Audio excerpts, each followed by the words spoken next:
couple of months ago, I set myself a really dumb and naive goal, and that was to beat Harry Styles' marathon time. He done it in 2 hours, 59 minutes and 13 seconds, so sub 3 hours. The problem that I have is I'm nowhere near that. The other problem is I've never ran a marathon. I'm about as close to running a sub 3 hour marathon as we are to getting a confession off of Prince Andrew that he is a diddler. But there's method in the madness.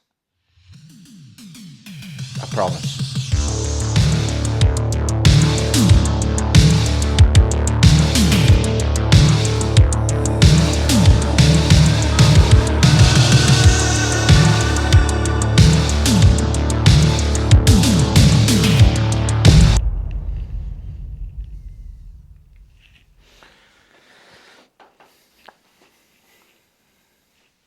Bought these for Barcelona half, and I think I pulled them off. Well, at least in the pictures I look like the Terminator or something. I've only managed to get out in them once in Glasgow because I don't think I can be seen in these. Listen, I like to put myself out there more than most people, I would say, but I just can't. I just look weird.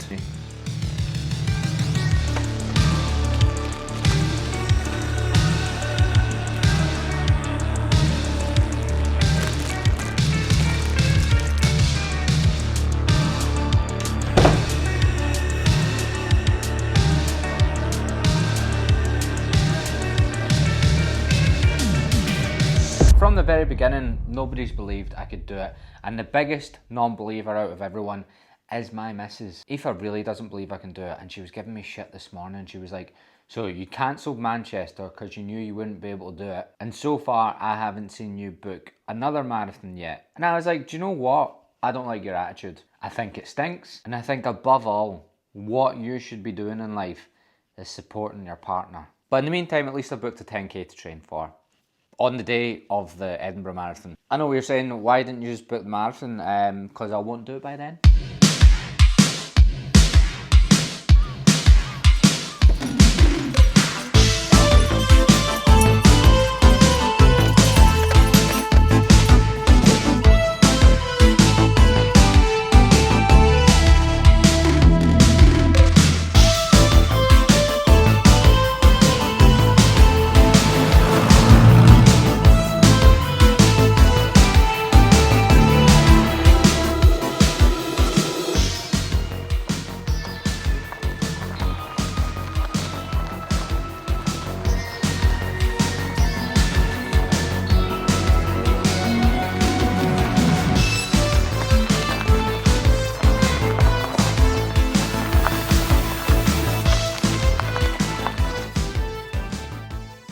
Oh, I can't believe I've drove all the way up here and it's pissing down. It wasn't like this when I left the house. It's only 25 minutes up the road and I've entered a whole new season. All just so I could make this a bit entertaining and get some fancy B-roll, and I can't even bring my camera out because it's gonna get wet. We'll have to see what this can do. Is this my sign to get the Osmo Nano? Spend some more money on cameras because it's waterproof and small? You're right, I think so. Yes, this is the biggest wind farm in the UK. Apparently, I've not Googled it. This could be misinformation. But more importantly, it's where I'm gonna run a 10k. Very slow, very easy. And I'm also gonna be on the lookout for my left AirPod that I left here the last time I ran here. I've never been able to find it, even with the Find My iPhone app. So if you see it, let me know.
Oh my God.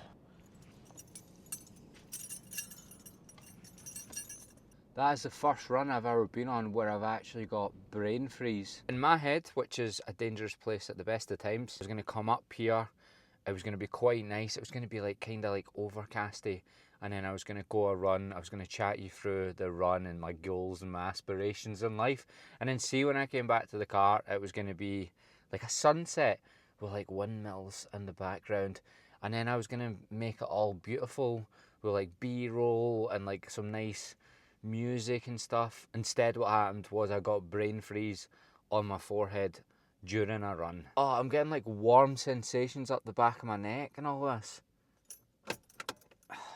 Anyway.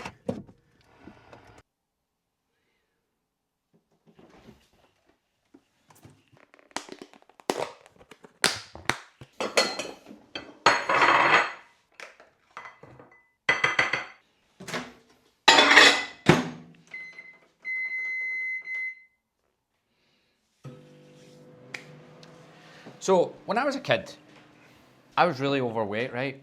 But I was always into sport. So I could exercise when it came to sport. I loved playing football.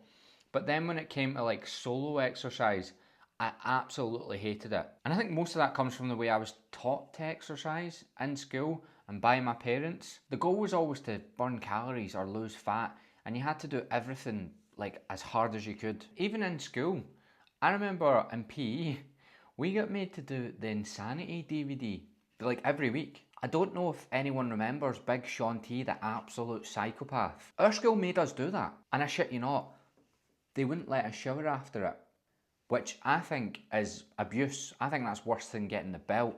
So we had to go to our next class after, which I specifically remember for me was maths, and I also happened to sit next to who I thought was the hottest girl in school. And I used to get like a sweaty lip, so the girl who I fancied would sit and try to talk to me in maths, and I'd be like, what is it?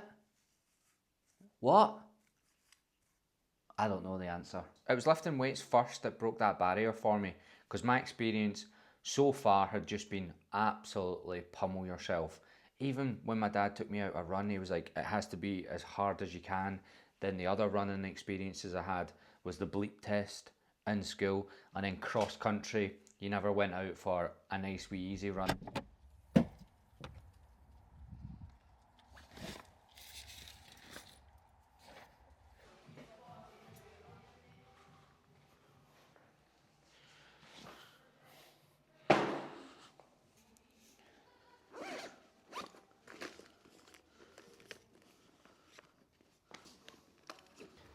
And the motivation, for lack of a better phrase, for making this video about how I never get bored of training, I think has actually been sparked off of frustration with my industry, with even talking to other coaches, just talking to other coaches that I'm friends with, because I constantly hear them say, I just get so annoyed when my clients say they struggle with motivation, because I just don't get that phrase. Like, I don't get that comment from my clients.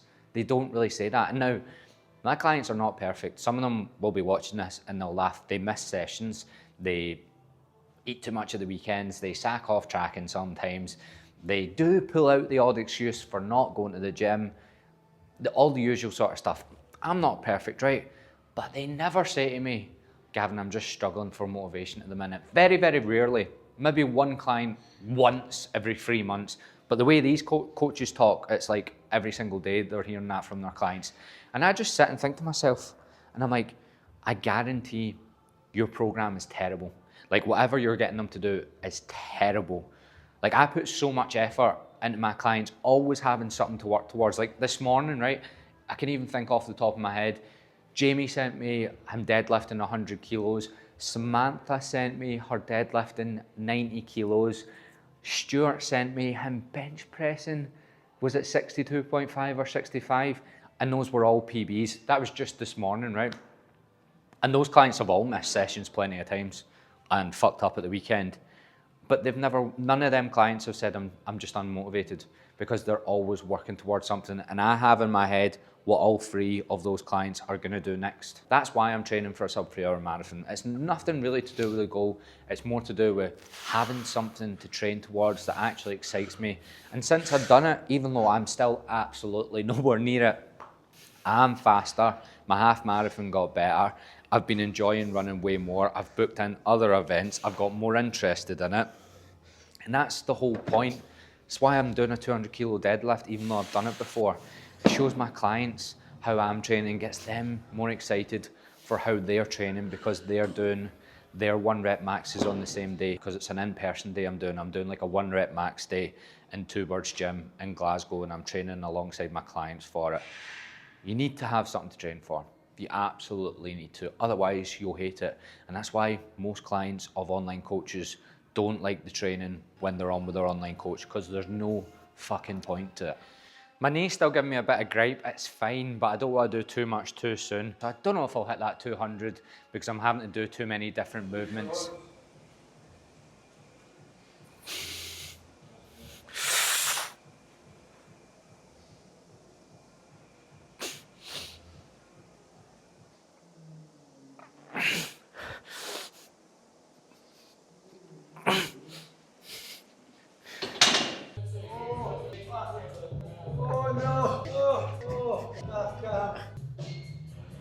The whole concept and premise of this video has just been hijacked, and I'm okay with it. I can't even remember what the video was about. Was it how to enjoy your training? Something like that. This will tie in. So I was training there, it was going well. Romanian deadlifted 120 kilos for 3 sets of 6. But Danny, who owns this gym, which is the gym where my client events are, which you'll see quite a lot of, he's doing a challenge. He's just started cramping up next to me whilst I was training. He just fell off the bike. So I'm on a mission to go get some salt for him.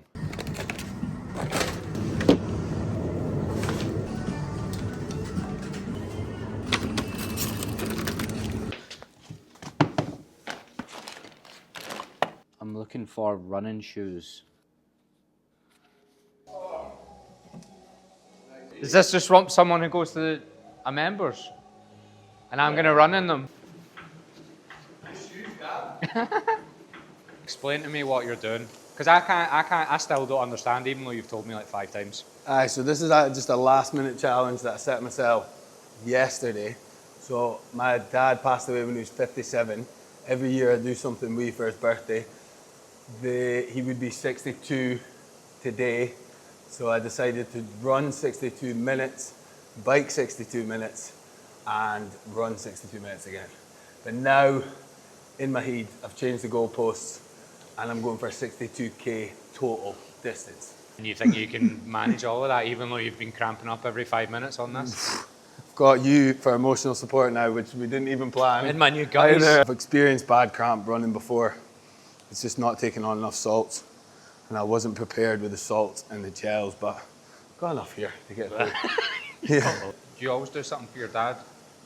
Yeah. So I think I told you, like, my dad was out a run when he passed away, and it was really sudden and really unexpected. And me and him were both into our running, and we used to run together quite a lot. So I always choose, on the day of his birthday, or even the day of his anniversary as well, 10th of May, I always choose to go for a run, because it obviously clears my head, but it makes me think of him as well. And yeah, 100%. So he's been on that bike for like an hour and 40 minutes. I don't even know how long. I don't even really understand what he's kind of doing. I had stuff to do today, but I'm obviously not doing it anymore. But as soon as he told me he was doing it for his dad, my mum passed away a year and a half ago, and it just kind of hit me in the feels. So I was like, I'll join you on your run, even if I risk a wee injury, and even if I did run yesterday.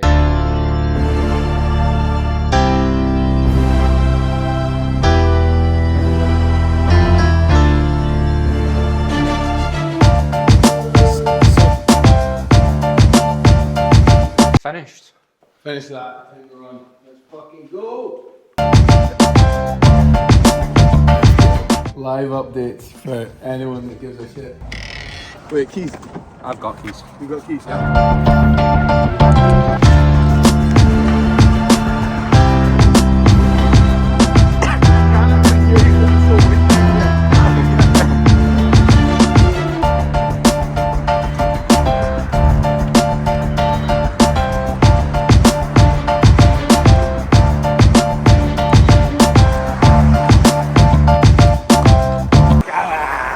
How you feeling?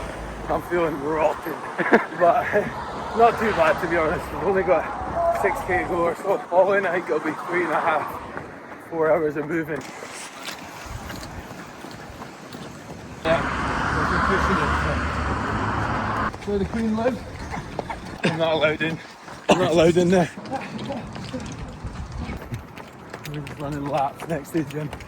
Is that you?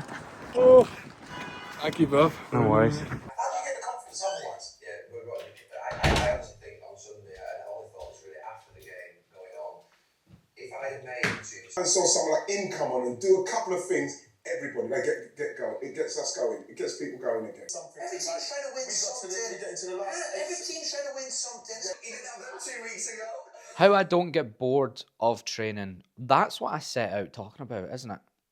And we took a bit of a wild detour, but I guess you could probably tell I wasn't bored. Conscious that it looks like I'm sitting like Andrew Tate, I'm just really, really gubbed, and this is the most comfortable way I can sit. But yeah, I think my main point was goals. That's what I was going to talk about. But then running with Danny and seeing him do 62k for his dad's 62nd birthday, and just hearing why he does those things, just to kind of prove to himself that he can do stuff like that, because his dad passed away when he was out a run, made me sort of think a little bit. Because I usually don't do random challenges just because I don't like getting injured and I don't like doing random things to my body. But I managed to put a pair of random Pumas on that have definitely been sitting in that gym for like 3 years, and they felt like I was running with 2 pairs of socks on and I didn't get injured. So maybe just a bit of spontaneity might actually be part of the process as well. Once you know what you're doing, I think. And community, I did get that from him as well. He runs a community gym, and I think that's why I'm running the event days for my clients as well. So they've also got their program that is aimed towards something, but also they're always training towards like an event that I'll be running. But yeah, I never get bored of training, and my clients don't really get bored of training, or they don't get unmotivated. And I think I'd done a decent job of explaining that in this video. If I didn't, probably need to look again in your job. Yeah.